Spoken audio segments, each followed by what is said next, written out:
happiest lectures of the year with the Bach Prize award, because this is a chance to welcome back a graduate of the department who's gone off to do wonderful things. And this year's awardee is Meredith McGregor, who I hope many of you recognize from her time here. But Meredith was here for quite a while because she was not just a graduate student, but she was an undergraduate with us, graduating in 2011. She won both the junior and senior Goldberg prizes for research, including a senior thesis with Ito. And then she came here for a PhD and with David Wollner, over there.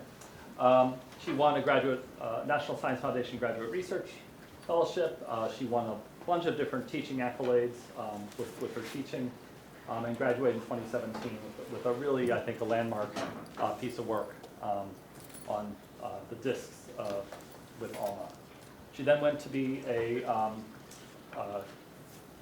NSF postdoctoral fellow and Carnegie postdoctoral fellow at DTM, and finished there in 2020 and moved to join the faculty at the University of Colorado in January 2020.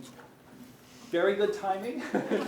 Got to meet your colleagues in person before the curtain fell. But Meredith has really distinguished herself since her thesis with her continued work in the formation and habitability of planetary systems.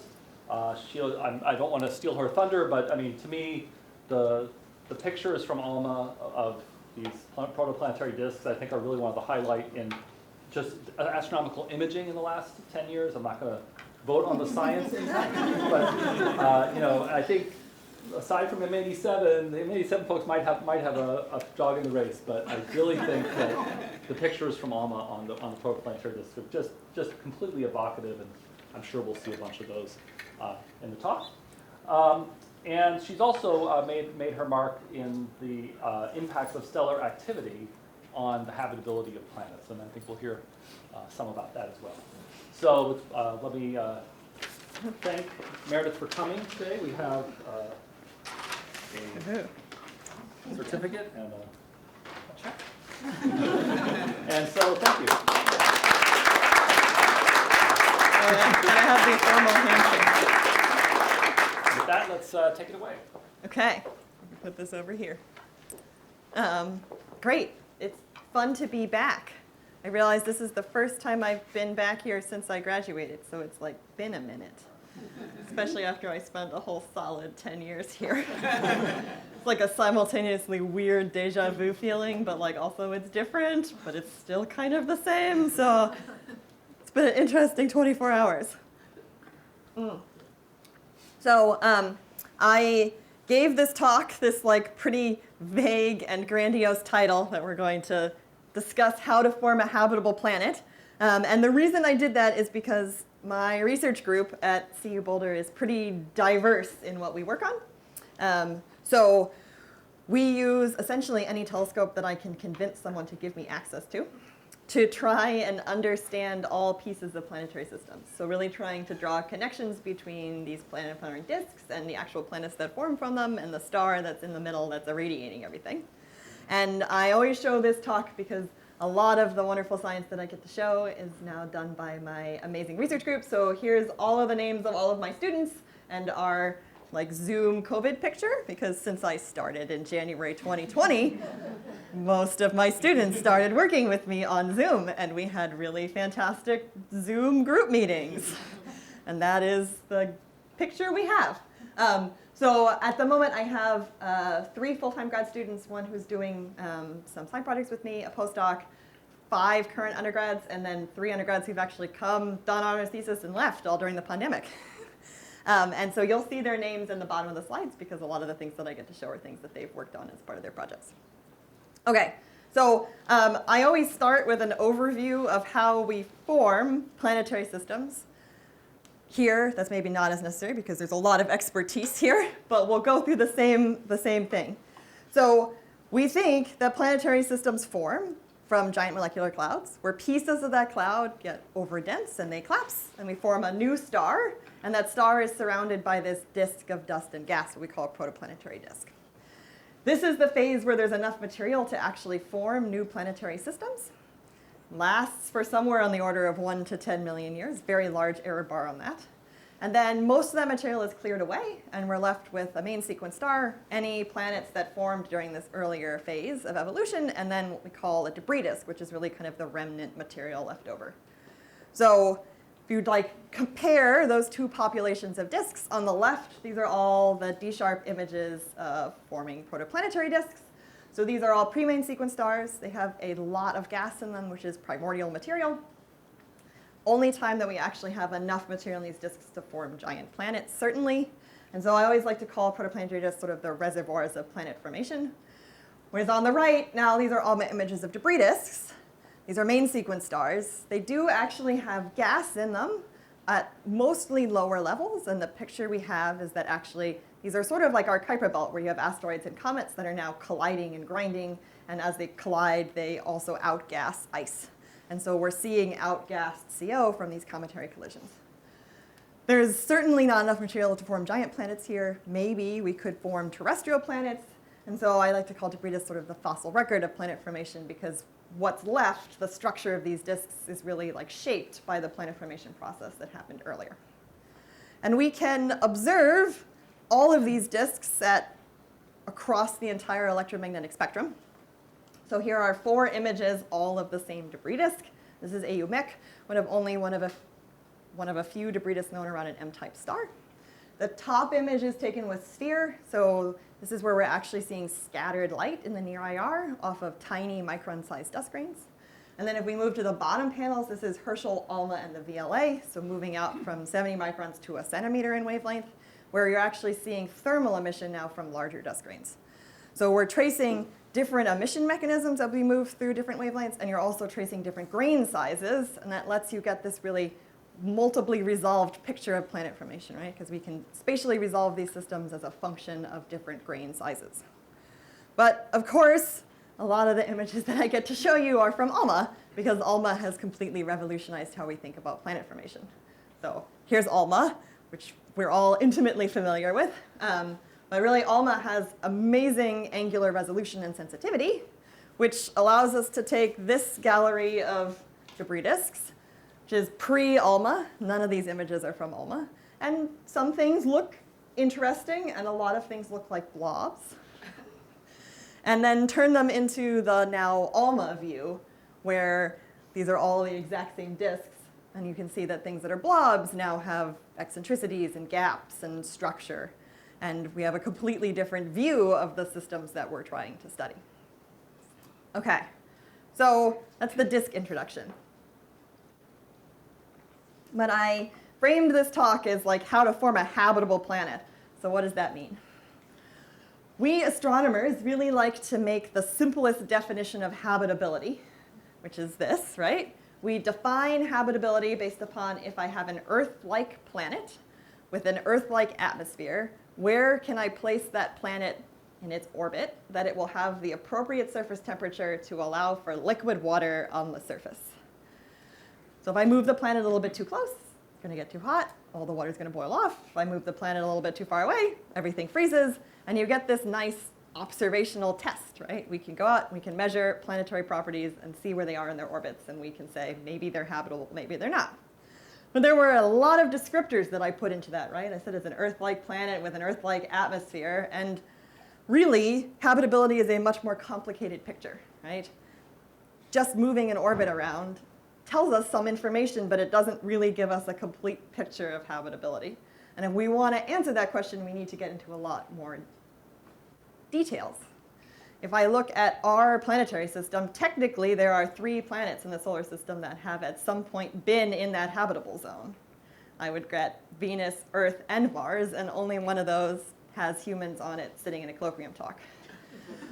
So clearly something's different between these, right? Venus is a little bit too close in, so it dried out the surface of the planet, which made it not have plate tectonics. And so there's no carbon cycle on Venus. There's no CO2 cycle to actually pull CO2 out of the atmosphere. The atmosphere of the planet is 96% CO2, and it's a horrible place. And Mars is a little bit too small. So Mars cooled completely, has a solid core. And as a result, it lost its magnetic field, which allowed the solar wind to completely strip away the atmosphere of the planet. So there's a lot of other factors that I'd put up if I wanted to tackle the question of is something habitable or not. And where I like to try and do my work is using different parts of planetary systems to tackle some of these things that we can't get at by just looking at, say, transit light curves of exoplanets. So I'm going to start with highlighting two different factors here. The first is, do other planetary systems have outer giant planets? Which seems like a really basic question to ask, but we don't actually have the statistics to be able to answer this right now. Why do we even care? So in our Earth's history, where we formed would not have had any water built into the planet because we're within the snow line of the solar system, which is actually out in the asteroid belt. Which means that all of Earth's water has to have been delivered to it. And so you need Jupiter to suddenly go on this motion in the outer solar system and stir things up in order to deliver water.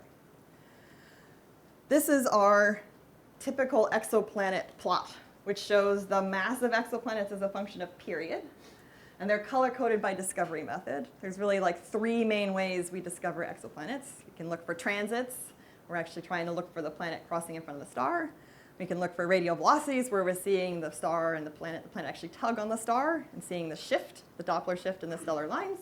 Or in some cases, we can actually block out the light from the star and take a direct image of the exoplanet itself.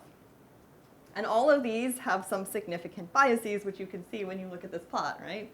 If we're looking for transits in RV, we want to see multiple transits or multiple wobbles.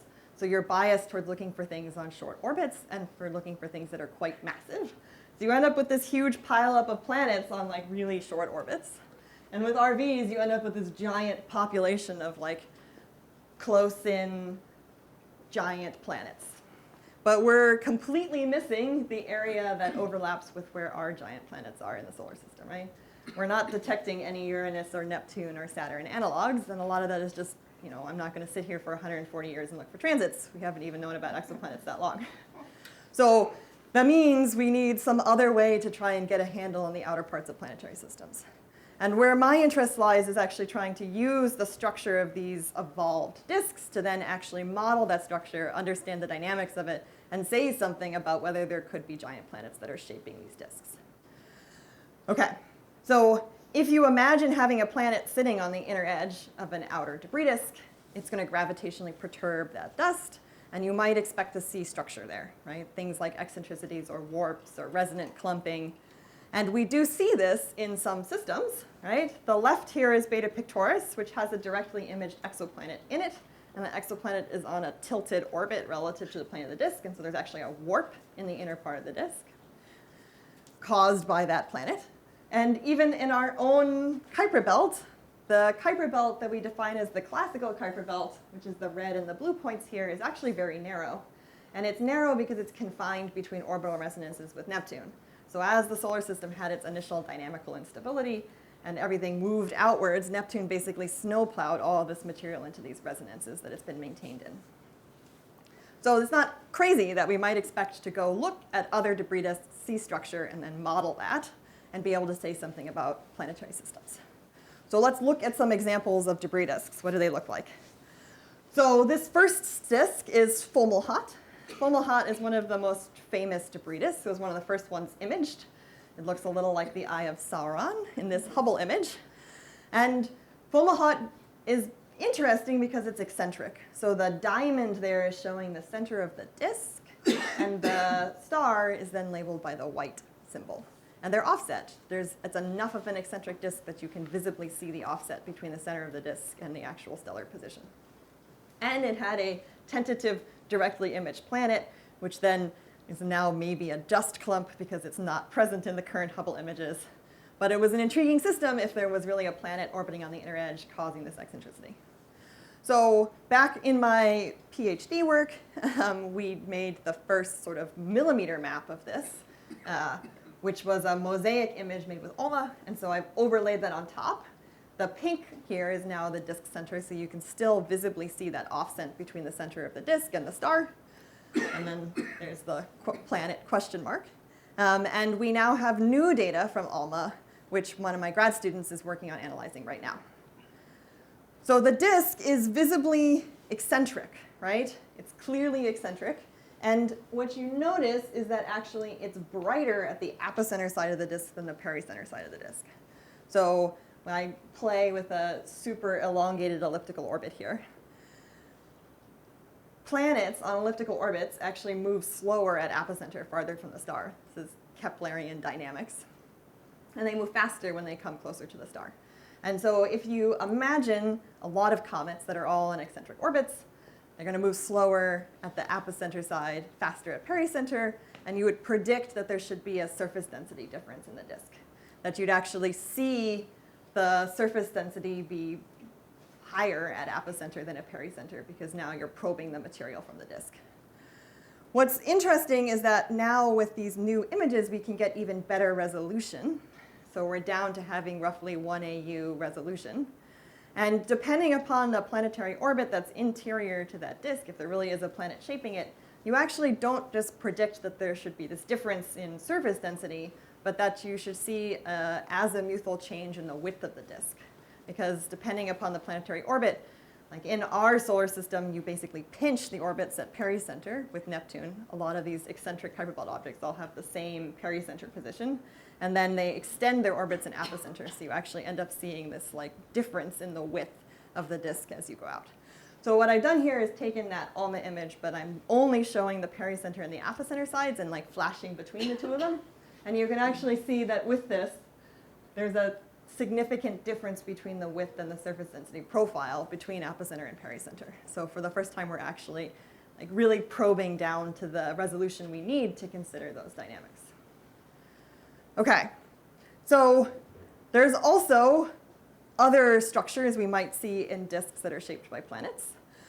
One possibility is that planets might carve out gaps in a disk, like we see in those D-sharp images. So this disk was studied again with Hubble, and what was notable about it is that it's actually 2 times as extended on the right side as it is on the left. So it's like twice as extended on the right as on the left side, and that was thought to be because maybe this disk is interacting with the interstellar medium, that it's actually like colliding with a dense clump of ISM gas, and it's like dragging grains out in some kind of ram pressure stripping. So we imaged it with ALMA to try and see where the larger particles were. Like where are those millimeter-sized grains? So now on the right is the ALMA image, and then it's overlaid as contours on the left. And what was surprising is it looks nothing like the Hubble image at all. In fact, there's no evidence of this extension in the ALMA image, and instead, it looks quite blobby. Now, I stare at pictures of disks all the time, but not everybody does, so we get my donut primer. So if you imagine the left disk is totally face on, it has a 0-degree inclination. If I pick any line of sight through that donut, I'm going to see the same amount of material. It's the same thickness of donut. Now, if I take the donut and I incline it, so it's edge on to your line of sight, inclination of 90 degrees. If I pick a line of sight through the center, I'm going to see donut and then hole and then more donut. But if I pick a line of sight on like the far right, it's just going to be donut all the way down. So in an optically thin disk, you should see this, what we call onsci, or limb brightening, basically, that comes from having more material where there's not a hole. And if we see then like these sort of brightening on the edges of a disk, that indicates that there's a gap in the middle of it when viewed edge on. So I can go back to this blobby looking disk. The center here is actually the star, and then there's 2 onsci on either side of the star with a gap in between them. And this is then best fit by having a model where there's an inner disk, a cleared gap, and then an outer disk. Okay. So that's nice because we can then try and say, imagine that there's a planet sitting in this disk. Like, could it explain this gap that we see? So we can then actually use the properties of that gap, the radius and the depth and the width, to actually place a direct constraint on the planet mass, which is what's at the top here. And then we can run dynamical n-body simulations with rebound to actually see, does that work? So this is showing a 0.16 Jupiter mass planet inserted into a disk that's about the exact same properties as we see with ALMA and then run for 1 million years. And it does, in fact, open a gap. You can play around with it a little more if you allow the eccentricity to increase. So this has a slight eccentricity, which allows you to open up a bigger gap with a slightly smaller planet. But it seems to sort of make consistent sense. Okay. Now, I showed you those 2 examples for a reason, because Most recently, we've been looking at this disk, which is just truly bizarre and seems to have both. So this is HD 53143, and it's a sun-like star that's about 1 billion years old, so it's like a young solar analog. And this is the Hubble image. I would almost squint at this, and you probably can't necessarily tell that there's actually a disk in that image. It looks terrible.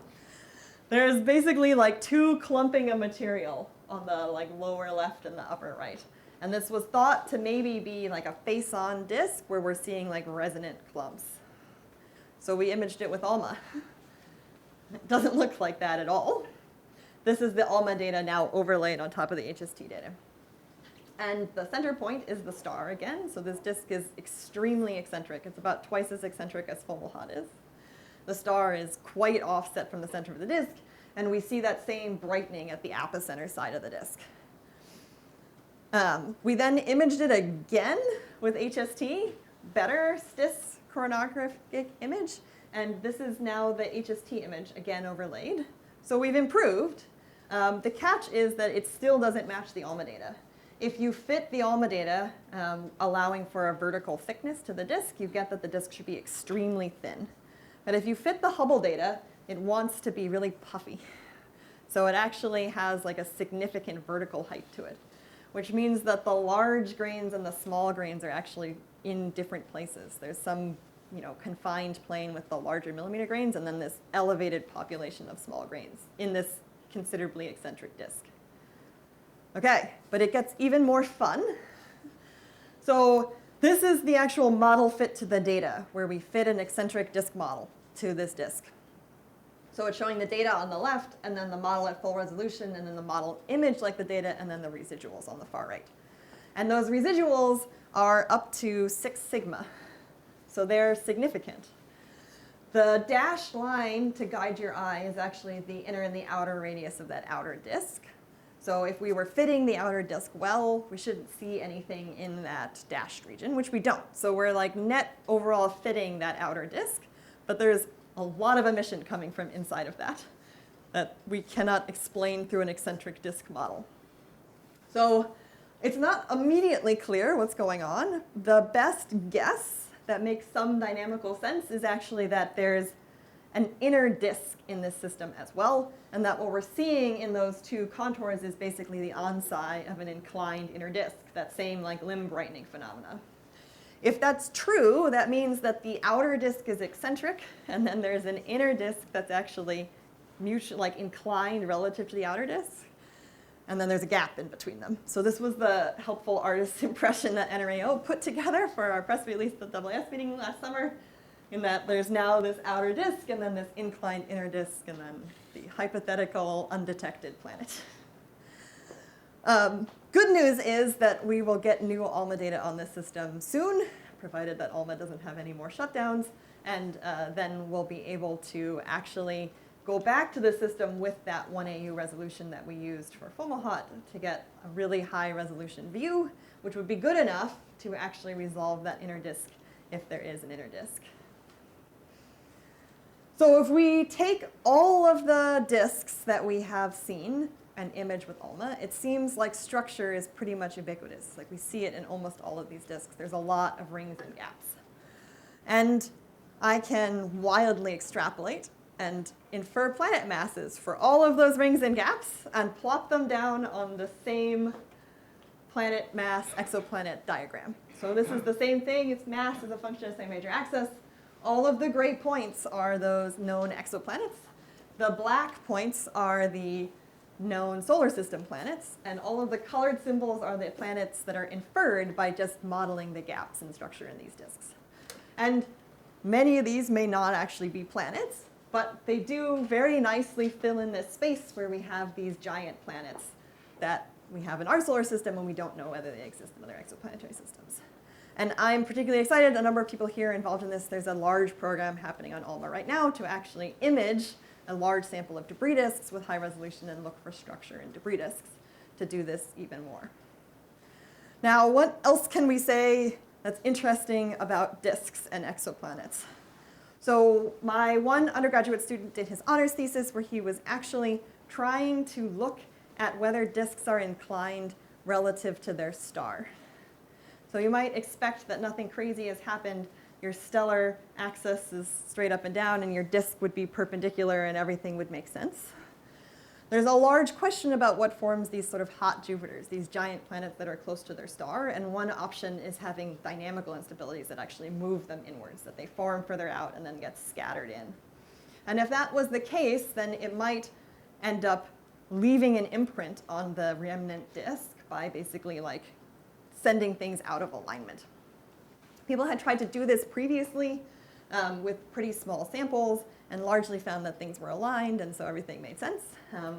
My undergrad went back and used the test data to actually measure the stellar inclination angles, and then we took all of the resolved debris disks with ALMA and fit inclinations to them, and this is what we get. So it's disk inclination as a function of stellar inclination. Everything that's in blue and along that line is like mutual inclinations are the same, and the red points that are now off are things that have significant offsets in their inclination, where there's clear evidence that the disk is not aligned with the star anymore. Okay. And of course, I would be very remiss if I just said everything was planets, because clearly it might not be. There's lots of other things that can produce structure in disks that we need to understand in order to really conclusively say that anything is planets.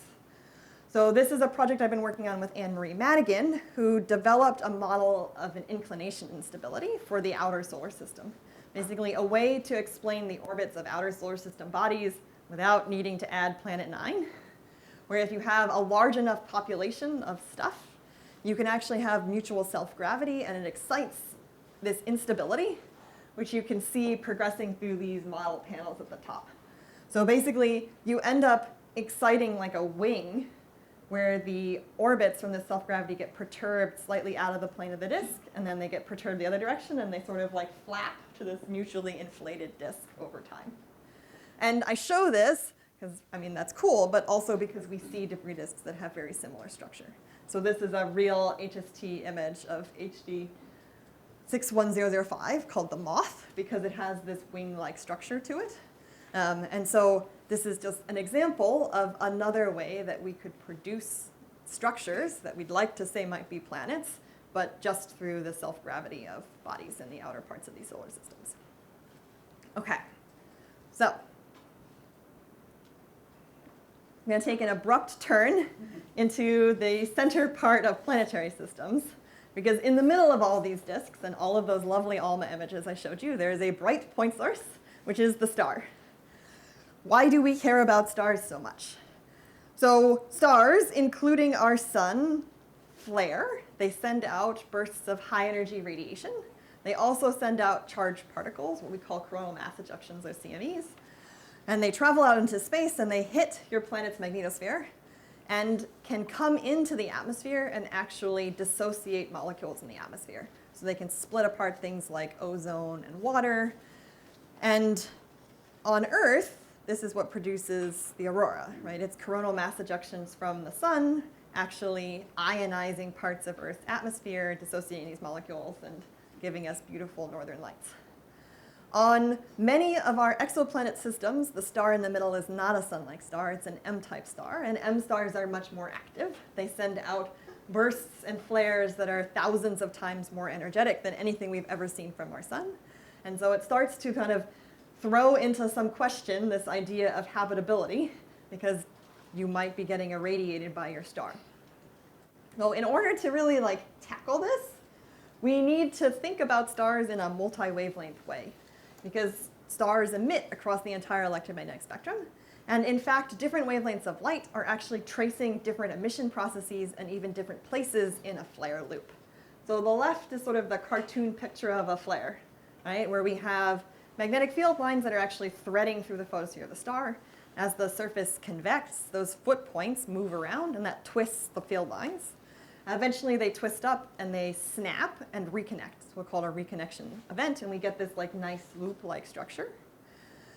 There's electrons and charged particles that are actually accelerated around the top of the loop. We'd expect to see synchrotron emission that's traced by, say, millimeter and UV light.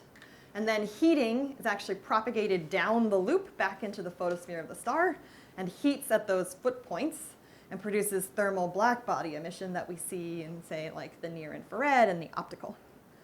This is just our sun, where we can actually resolve flare structures. And this is a tiny wavelength range from 130 angstroms to 1600. But you can see this flare loop looks completely different, even across that small wavelength range. OK, so how did I end up working on stars? Because of our nearest stellar neighbor, Proxima Centauri. So Proxima is an M-star. It's at 1.3 parsecs. It has 3 exoplanets now known orbiting around it. And the one that everybody's very excited about is Proxima b, because it's a roughly Earth mass planet, and it's in that habitable zone. It's the right distance from the star to allow it to have liquid water if it's an Earth mass planet. So a group went and took a deep ULMA image of the system to try and see whether there was any dust. Because we have a multiple planet system around this nearby star, we might expect there to be remnant Kuiper belts in this system as well, and so they went to try and look for these disks. So the left image is the sort of published image from that paper. They used about 13 hours of ULMA time. So they pointed at this star for 13 hours and then took all the data and averaged it together. And what you get is a point source in the middle that is bright. It's like 340 microjanskis, which is significantly above what the stellar photosphere should be. The photosphere should be about 70 microjanskis if it's just an M photosphere.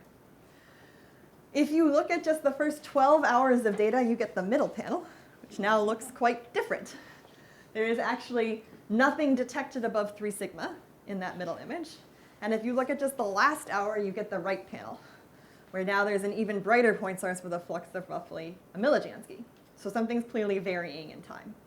Now, ULMA actually has a 1-second integration time. So instead of looking at total observations, we can actually look at each of those integrations separately. And if you do that, you get this, which is now the time. And it's about 6 minutes of data. There's only emission from the star for about 2 minutes. The rest of the time, the star is actually not detected at all. And we see this series of sort of small hiccups and then this giant burst where the star brightens by a factor of almost 1,000, and then it decays away to nothing, and we have no more emission from the star. So that clearly indicates that there's not a disk in this system, because disks don't do that. But it was the first time that we'd actually detected millimeter flaring emission from these M-type stars, which was exciting and maybe a new way to try and understand stars and their activity levels. But in order to do that, we needed to actually place that in some kind of context, because I can't just say, yes, stars flare in the millimeter, but I have no idea what that correlates to or what's coming from, right? So we undertook this large campaign to actually go back to Proxima, but now with the millimeter and a range of wavelengths. So we had 40 hours of time where I tried to convince every telescope to point at Proxima at the same time. It was fun.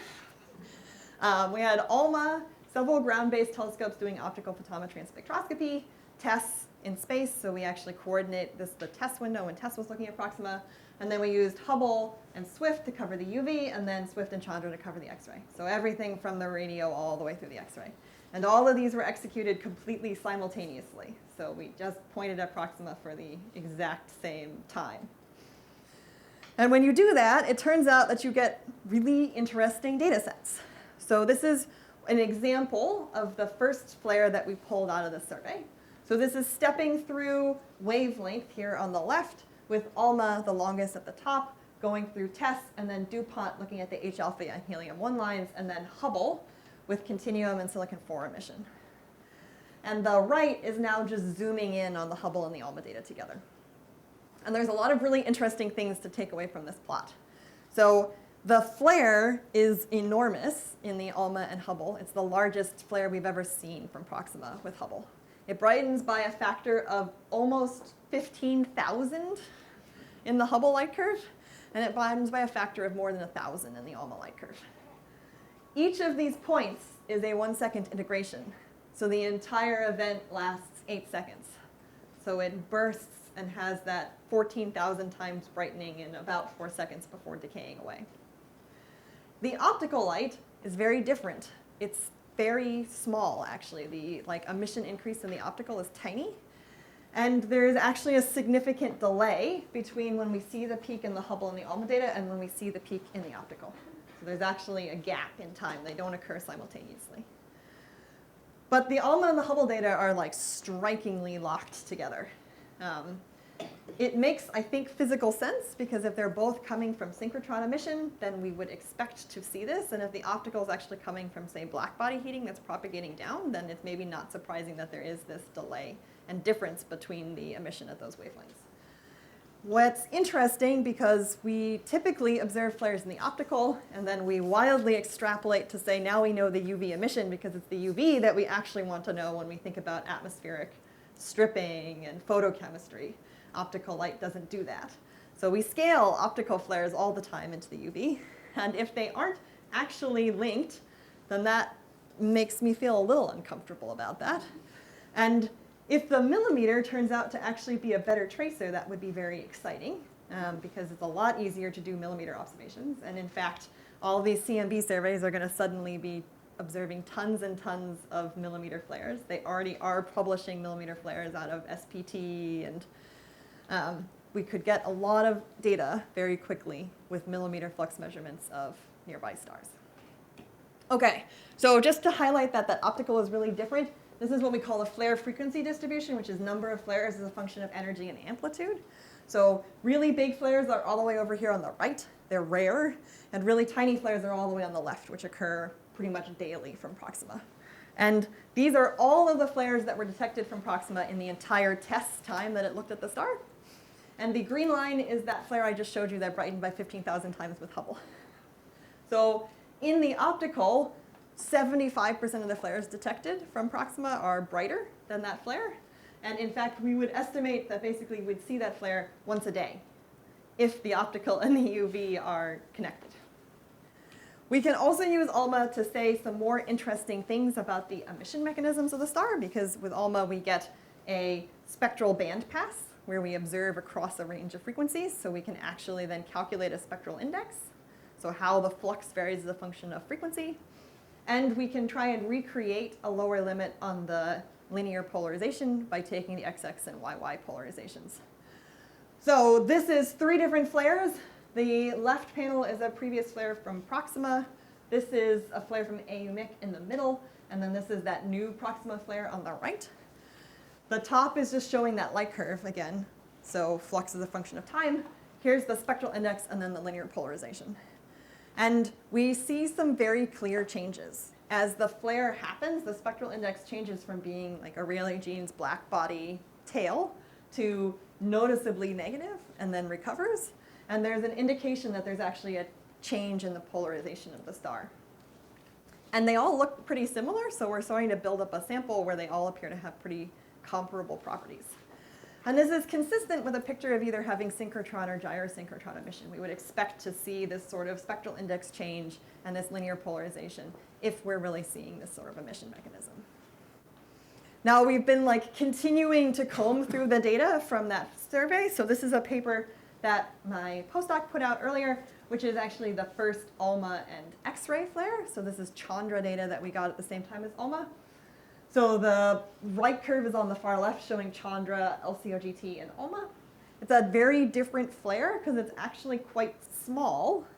In its like total energy, it's about similar to like an X-class flare on the sun, which is the largest flares that our sun puts out, but like small for an M dwarf. And now, because it's actually comparable to the sun, we can start looking at it in kind of the landscape of solar flares. So this is showing here these sort of typical Gödel-Benz relationships. We plot X-ray luminosity as a function of radial luminosity.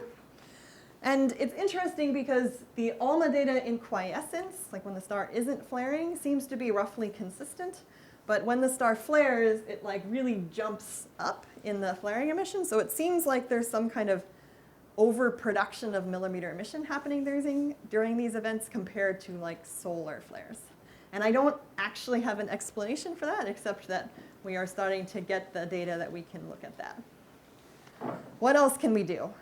So now, this is like brand new and like not published at all, so take that what it is, but my postdoc has been working on JWST observations. Turns out that when you try and take emission transmission spectra of your M dwarf exoplanets, you still have the M dwarf in the middle. And it can flare. in the middle of your transmission spectroscopy. So the top light curve is the actual like initial light curve from JWST, and you can see this like peak up right as it's going into the transit. This is a model where we've actually tried to take out the transit light curve because the exoplanet people would really like to just take out that flare and like see what happens in the like exoplanet atmosphere, which you can't do if there's this flare sitting on top. So the hope is that if we understand the flare, we can better model it and remove it. But then also the JWST data on the flare is like astounding to me because we detect like every spectral line ever. So this is H alpha. We have all the Paschen lines down to like Paschen epsilon. This is a bracket beta line. We have helium. And suddenly we can see like all of these emission lines and how they vary as a function of time and wavelength. And we can actually use these to inform these like radiative transfer models and actually say things about the magnetic field of the star at the time of the event, how many particles were accelerated, the energies that were released during that. M-dwarfs aren't the only ones that actually flare at millimeter wavelengths, so this is just a highlight from a paper looking at Epsilon Eridani on the left, which is a sun-like star, where we reanalyzed the ALMA data and found several flares happen from the star. And this is actually HD 53143, that really crazy debris disk I showed you. Turns out it has a crazy star as well. So we observed that for like 8 hours with ALMA, and the flux from the star changes dramatically in the middle, which we think is also due to a flare. The background here is actually TESS data, because it turned out that TESS was observing at the exact same time as ALMA by complete chance. So we can actually look at the optical light curve at the same time. And what's surprising is that for a billion-year-old sun-like star, it has an enormous amount of spot modulation. So much so that it really messed up the HST coronographic imaging because the reference star was failing because the star was actually like changing color due to the spot modulation. So I think that there's lots of places to go from this. One thing I'm really excited about is like thinking about what kind of new telescope we might want. And to me, the really interesting lever arm here is getting the multi-wavelength emission, but that's very hard right now. We have to like try and coordinate 8 different telescopes, and it would be nice if we didn't have to do that. So I'm working on a new mission concept with JPL called SPECS, which is focused on looking at young stars to study young exoplanets, young disks, and young stellar activity. And it's meant to be a multi-band instrument with near IR optical and near UV and fast cadence, less than 30 seconds cadence, staring at all of these sources with all of those bands at the same time. So we don't have to try and make multi-wavelength light curves, we just get them. And then like the next step is to connect this to an actual understanding of astrobiology, right? Because it's great to just understand stars, but we'd really like to think about how they alter atmospheres. So this is a project I've been working on with Laura Schaefer, also a fellow alum here, where we are trying to actually model what these flares do to atmosphere chemistry, specifically looking at oxygen. Because oxygen is talked about a lot as a biosignature since it's really tightly linked to the rise of life on Earth. We had no oxygen in the atmosphere, and then plants happened, and then we get oxygen.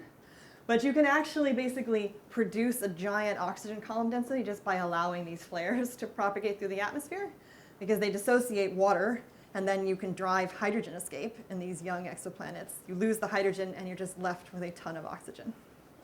And we are then also collaborating with a geneticist at the University of Minnesota to try and do this in a lab, where we're actually going to like use a UV flash bulb to try and simulate UV flares in a lab and see what damage it might actually do to DNA. Okay, so I like whirlwind tour of 2 of these things. But there's many other items on this list, right, that we'd like to get at and we can't. So what gives? 2 things that I think are of particularly key interest are trying to understand the water and volatile abundance, because you need to have water and volatiles to create life on a planet.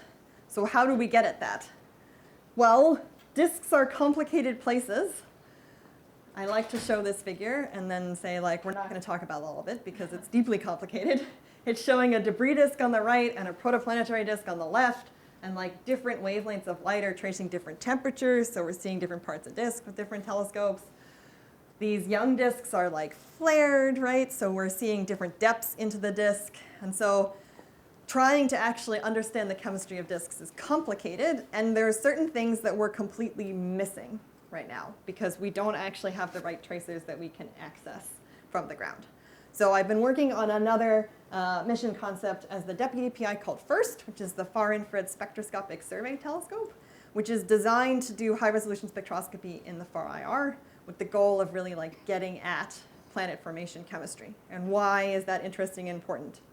So one point here is that we don't actually have a great understanding of the masses of planet-forming disks, which is a pretty fundamental property. I just showed you all this stuff about planet formation, and it makes it seem like this is really solved, but actually there's a lot of uncertainty. So these are all measurements done of TW Hydra, which is our like best studied protoplanetary disk, and they are all disk masses that use different tracers, and this is a logarithmic scale. So these mass-derived estimates span several orders of magnitude, which is problematic because you go from like having a decently sized disk to having a disk that's not going to form any giant planets at all, depending upon which tracer you've used. And maybe that's not super surprising because a lot of these use like dust masses and then try and scale that to a gas mass, or we use tracers like CO and then assume that we know the CO to H2 abundance and that CO isn't optically thick. We really want to actually measure the hydrogen reservoir. We can't do that.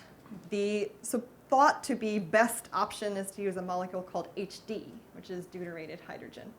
And unfortunately, HD only has transitions in the far IR at 56 and 112 microns. So it's been used in TW Hydra with Herschel, which is the top, but otherwise we have like 2 other disks that have ever had HD measurements of. And so one key here is that using HD, you really need to know the temperature of your material, so you really need to know its location in the disk, so you need to have really high spectral resolving power.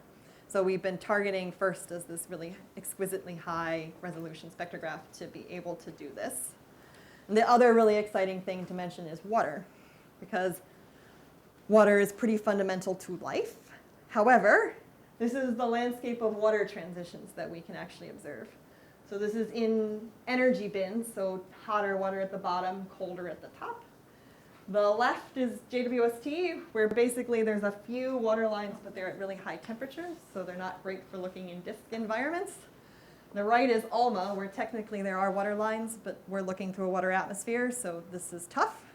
And then all of the transitions of water basically are in the far IR. So without a far IR telescope, we have no way to really trace water in star formation or planet formation or any environment. So like one big question is trying to look at the origin of water in disks and what are the abundances of disks, where we don't actually have a good handle. And then we can also do this with comets.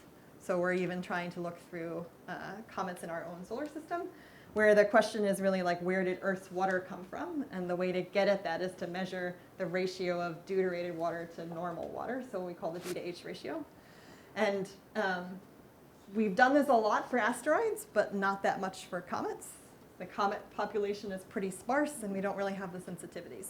So we're also trying to target doing comet science to really like measure the D to H ratios in a significant sample of comets.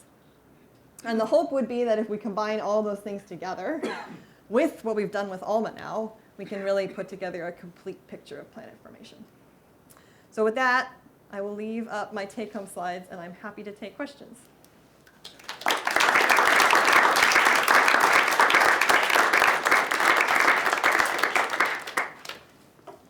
Okay, questions. I particularly want to encourage early career folks. Diana? So do we have a good sense of how optically thick or thin the HD line is?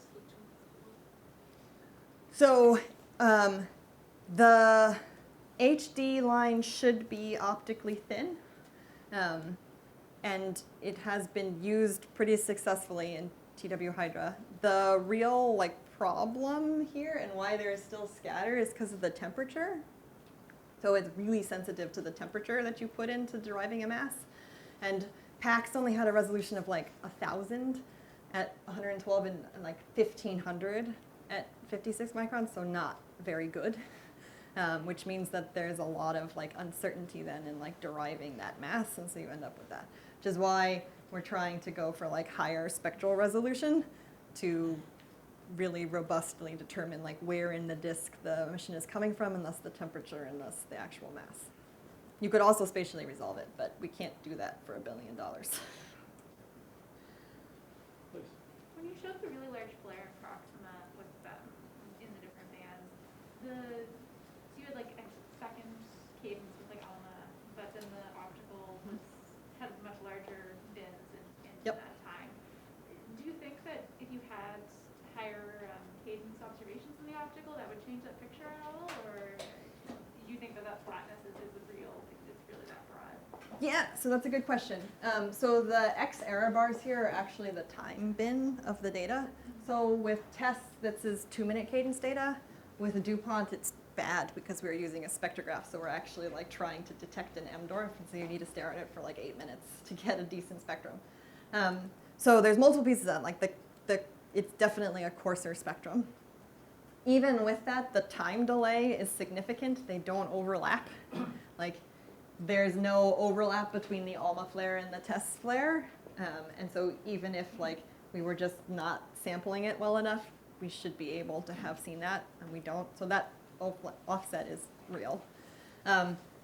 Definitely the energy could be higher in the optical because you're sampling an 8-second flare with a coarser cadence and adding a lot of noise in there, so you lower the significance of it. Not enough to make this agree, but there certainly could be a higher energy, which is why like fast cadence is really key for flare work, because you lose a lot when we look at these flares with these coarse observations. Please. On this flare, did you have overlapping Chandra data, and if so, did you detect it in the X-ray? We did not. That's what I was suspicious. Yep. We only had a little bit of Chandra data, and so luck Did of not the draw. Chandra did not overlap this time? It didn't overlap with this. Yeah. The other, like, this is the same campaign, just on a different day. Right. We did this over like 12 different days. And so this time Chandra overlapped, but it was a tiny flare. But like we still were able to get the overlap, just not unfortunately for that really big Right. one. Thanks. So the few flares that you showed were all main sequence stars. I wondered if you could say something more about the evolution of flaring over time, and whether or not there are any campaigns of younger stars to see how that might evolve. Yeah, that's an excellent question. So in general, stellar activity declines as stars get older. So stars start off and they're spinning really rapidly and they're generally more magnetically active, and then there's some like tail off, right? Eventually they slow down and they spin down, and then their activity level goes down. So technically Proxima should not be so active.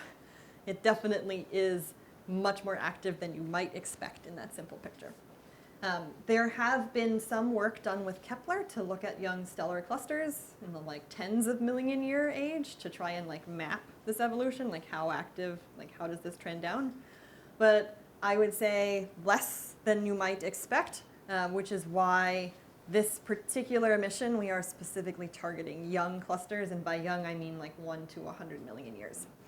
At that time when like you would expect to be able to still detect like disk accretion and stellar activity, and also be looking at these exoplanets when they have puffed up atmospheres, with the goal on this to really like look at the early evolution and like sample 6-10 different clusters that span like 1 to 5, 10, 100 million years, so that you can really like try and study that. There's an online question which we'll do quickly. Bob Wilson asks, can you use 13CO to measure mass to avoid problems with optical thickness?